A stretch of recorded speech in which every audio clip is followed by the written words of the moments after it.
Bismillahirrahmanirrahim. Assalamualaikum warahmatullahi wabarakatuh. Alhamdulillahilladzi ja'alal qalama lil kitabah wal kitabatu lil qiraah wal qiraatu lil ma'rifah wal ma'rifatu lil ibadah wal ibadatu lillahi ta'ala wahdah.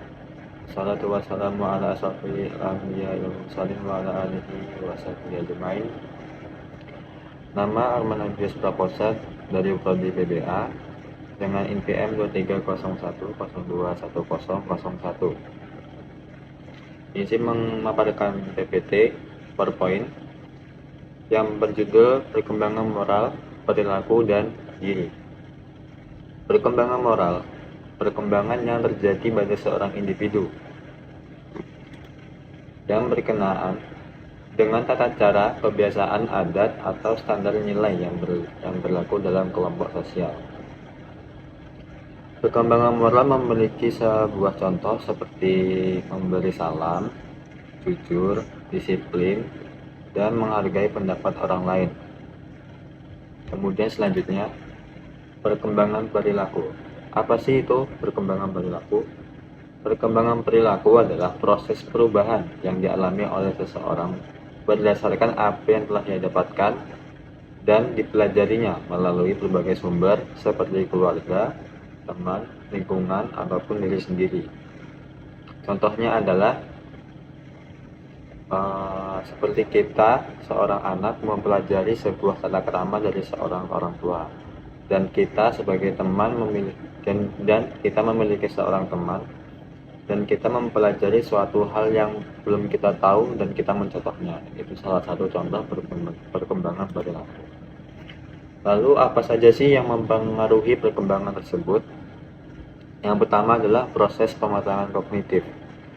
Proses pematangan kognitif adalah proses pematangan suatu skill untuk memecahkan suatu masalah. Seperti misalnya kita lagi di pinggir jalan, pecah ban, kita harus sudah tahu kita harus bagaimana.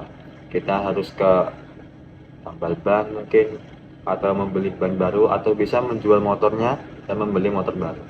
Yang kedua adalah proses belajar. Proses belajar yaitu kita mengamati atau mempelajari suatu hal yang perlu kita ketahui. Seperti contohnya, kita belum tahu tentang sopan santun. Kita melihat orang tua kita, bagaimana ia menyikapi orang yang lebih tua, maka kita bisa mencontohnya apabila itu contoh yang baik. Yang ketiga adalah pembawaan atau bakat. Pembawaan itu seperti kita dari kecilnya bagaimana, atau bakat itu seperti kita memiliki bakat dalam menyanyi, menari, atau lain sebagainya. Nah, selanjutnya adalah apa itu pengembangan diri? Pengembangan diri adalah sebuah proses mengembangkan kemampuan diri seseorang melalui berbagai aktivitas seperti menambah keahlian pekerjaan, meningkatkan kesadaran, dan membangun kekayaan dan hal lainnya. Contohnya adalah contoh dari pengembangan diri adalah contohnya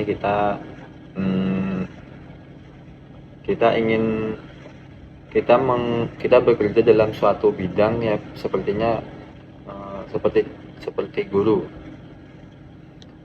kita menjadi guru bahasa Arab misalnya.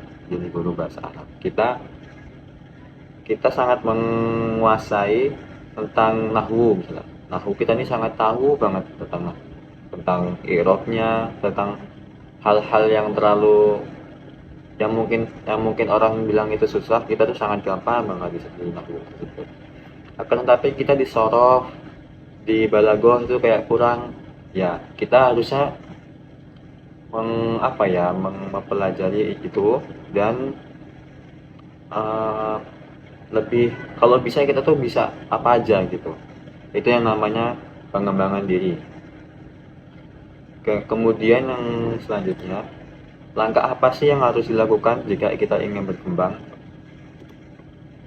Yaitu mengetahui potensi diri. Kita harus tahu kita tuh siapa, kita tuh bisanya apa, dan kita tuh mampu apa enggak gitu. Kita harus tahu kita tuh siapa. Yang kedua adalah menentukan tujuan. Kita harus punya tujuan, seperti kita mau bagaimana, kita mau jadi apa, atau kita bakal jadi apa dan nantinya. Itu kita harus tahu dan harus punya tujuan yang jelas. Yang ketiga adalah niat dan memotivasi diri. Tentunya sebuah pencapaian itu tidak akan pernah dicapai apabila kita tidak niat dan memotivasi diri. Dan juga apabila kita tidak memulainya dengan hal yang kecil, misalnya kita pengen jadi orang kaya tapi kita nggak mau gerak, kita nggak mau bangun pagi, kita nggak mau bantu-bantu orang tua, itu nggak bakal jadi orang yang sukses apabila tidak memulai dengan hal-hal yang kecil. Lalu apa sih efek dari self improvement? Yaitu efek dari self improvement adalah pengembangan diri dapat membantu individu menambah wawasan dan memahami dunia dengan cara yang lebih baik. Hal ini dapat membantu individu memperoleh pemahaman yang lebih baik tentang kehidupan, membantu meningkatkan kualitas kehidupan mereka, serta membantu mereka mencapai kesuksesan. Jadi yang namanya segala suatu hal itu memiliki efek samping. Seperti halnya kita pakai obat paracetamol. Kita minum obat paracetamol itu supaya kita menurunkan demam, bisa kita lebih enak badannya, atau istirahatnya lebih nyaman mungkin.